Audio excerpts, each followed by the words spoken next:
Excellent. So I'm Stephen Safer. I am based out of Savannah, Georgia, and this is pretty much where I was born and raised, or grew up in over here in Savannah. And basically, my story in brief is was a bit of a troubled teen. Had my ups and downs throughout middle school and high school.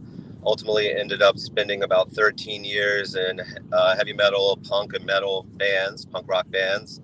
Um, and then through that process, went kind of on a spiritual odyssey, and eventually came back to my roots as an Orthodox Jew, um, and then began writing more spiritually geared, if you will, kind of lyrics, poetic nuances, and that's kind of what Universal and my first book, The Infinity Frequency, is basically essays, colorful essays that are kind of laced with spirituality, psychology, philosophy.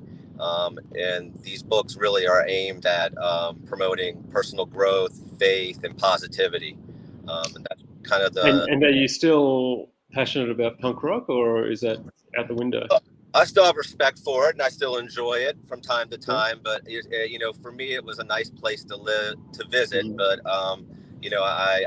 I needed to continue to grow, Sure. expand, and I didn't want to get stuck in one particular area, genre, or station in life. So I didn't put any limits, and I'm just continuing to try to move Well, forward and grow. let's go back to Stephen and go a bit deeper into your book. And one of the questions that I have on this series is, did you ever think you were going to be an author? And what was your journey towards writing your book? Were you self-published? Did you go through a traditional route? How long did it take? And if someone was going to start writing a book, what tips would you have for them as well? All right, thank you, Peter. So I was always interested in writing, even in school. I enjoyed English and creative writing. I wasn't sure that was going to manifest and materialize into actually putting together books, but I always had a proclivity towards writing, and I enjoyed reading and creativity in that capacity. Also, I enjoyed poetry and coloring with words, and I always appreciated people that had were able to articulate and kind of paint with their words. So Mm. that was already kind of in me during my, I guess, early high school years.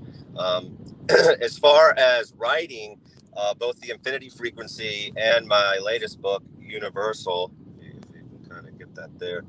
These were collections of essays written over the last decade for my shul, my synagogue. Mm. So these each of these essays were not. This was not a sequential writing where I sat down and had in mind that I was going to actually be putting together a book.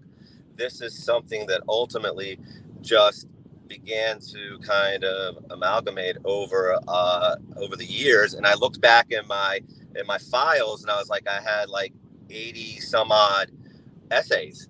Mm. And at that point, I began to just comb through them, fine tune some of them, um, and put them together in a book form. So this was not written in one fell swoop. This was not an idea that I had many years ago.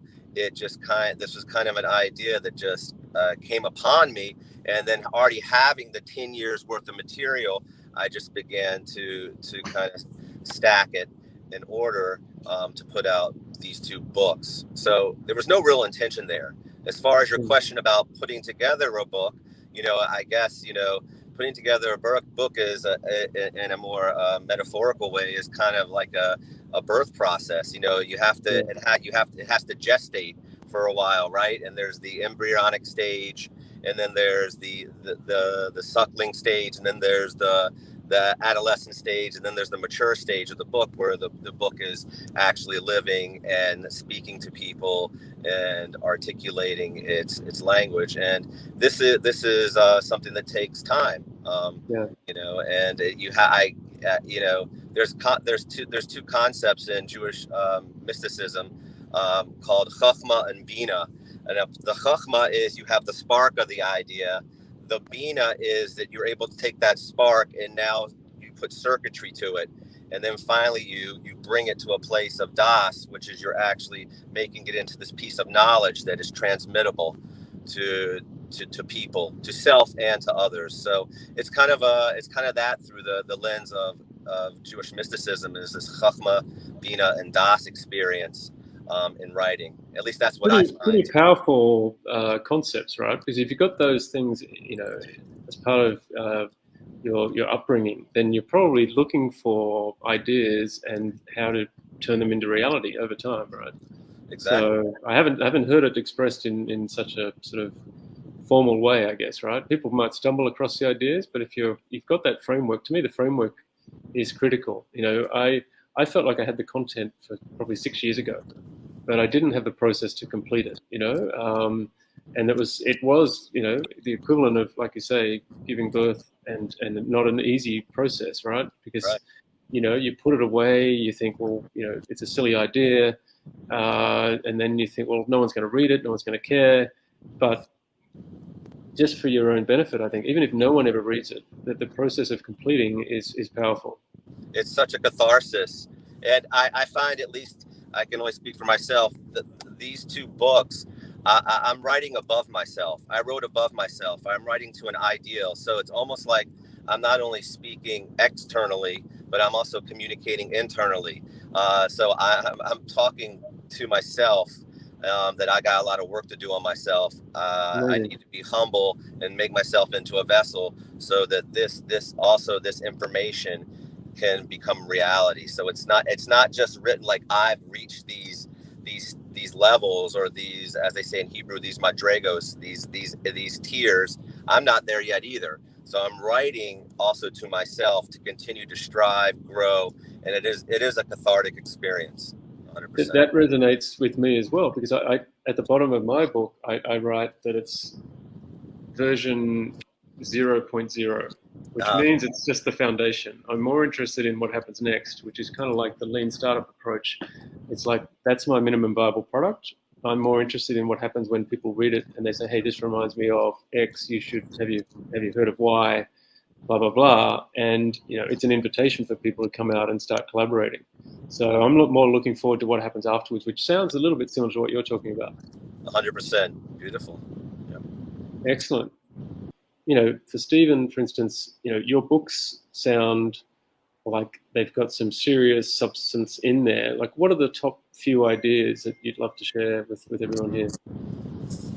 I think the books, the thrust of both of the books, both the Infinity Frequency and the latest one, UniverseSoul, is really was really about connection, and it's really about unity, and it's really about recognizing that and this is a quote, and we're not human beings having a spiritual experience, we're spiritual beings having a human experience. And I think that is that the book tries to catapult that idea into everyday life. And again, it really touches upon a lot of different avenues, but it hones in on spirituality, personal growth, gratitude inventory, and it works a lot with philosophy. And I also weave in there a little bit, I sprinkle it with a little bit of Jewish mysticism for good measure. So, there's a lot going on in there. I bring a lot of quotes from various sources, rabbis, great thinkers, scientists, teachers. So I try to make it this very colorful tapestry of ideas, but really the core, the nucleus, is really about personal growth, spirituality, positivity, and gratitude. And each article tries to convey that in its own special way through its own lenses, and that's really where it's at, because in a dark world, we can each be a light. And my father-in-law, alav shalom, may he rest in peace, Rav Gabriel Finkel, he used to say, he shared that each of us is like a candle. And this really struck me, in what way are we like a candle? The original candle that's lit, once it shares its light with another candle, the original candle is never diminished when it shares its light with a new candle that has not yet been lit. On the contrary, you're increasing light. So the original candle shares its light. It doesn't diminish the original light. It increases more light, and each of us kind of ignite each other, and we're not diminishing our own light, but on the contrary, we're bringing more light. And this is kind of what I see Chris and Peter and all of us together here. We're sharing our lights, if you will, and we're not diminishing our light in that process. But again, on the contrary, we're bringing more illumination to the world. So we're sharing our lights. And if we continue to do this and then continue to ignite each other, if you will, through the candle process, we realize that really we are just spreading our lights. And this is really how we illuminate the world. Very powerful. And that's really touched upon in both books. And you kind of remind me again of the go-giver, right, approach, like helping others without expecting anything in return, and how, it's a similar sort of mindset, right? Correct. Trust the process and wait for the magic to happen, because it does continuously. Right. This is an altruistic process. I'm not a scholar. I'm not a rabbi. I'm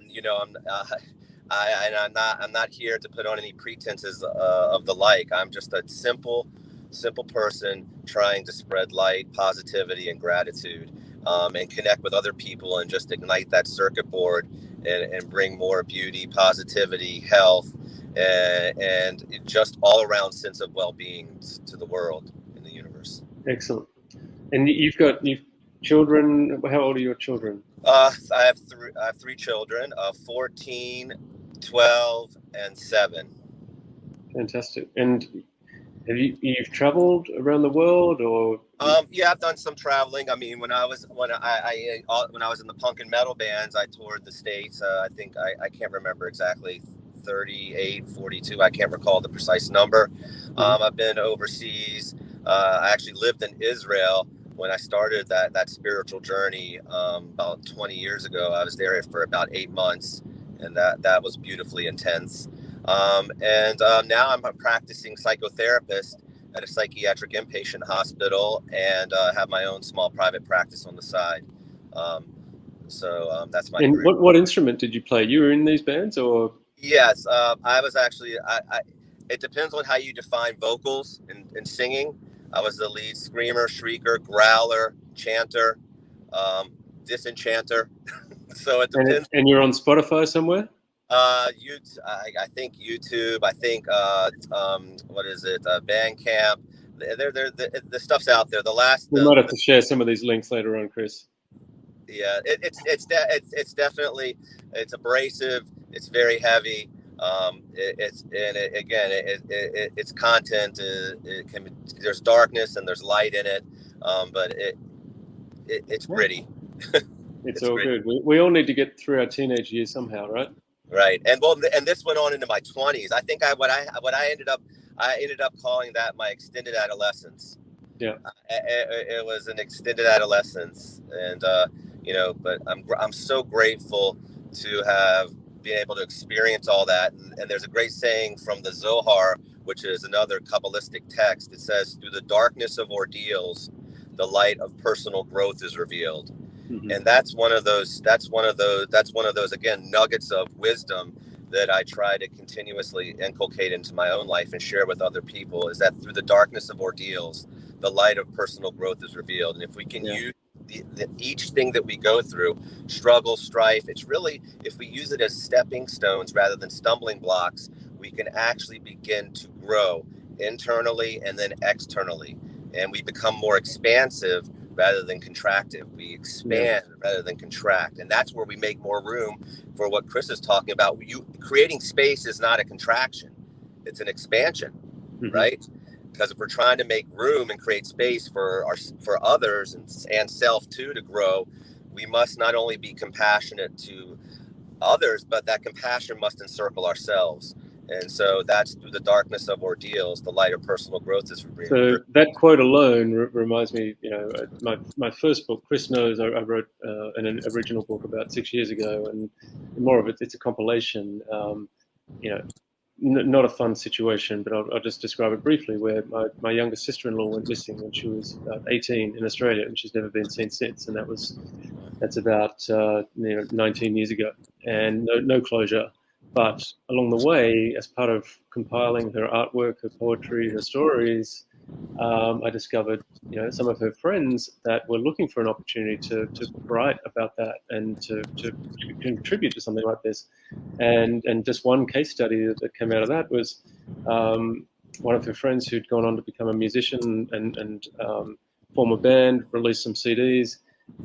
She eventually said, "Oh, by the way, I've got my father was born in Macau, which is near Hong Kong. I've got relatives all around there. I've never been there." So I created kind of a personal project to try and get her to perform at a music festival here called Clockenflap, which is kind of like Lollapalooza, Coachella type thing. And 6 months later, it happened.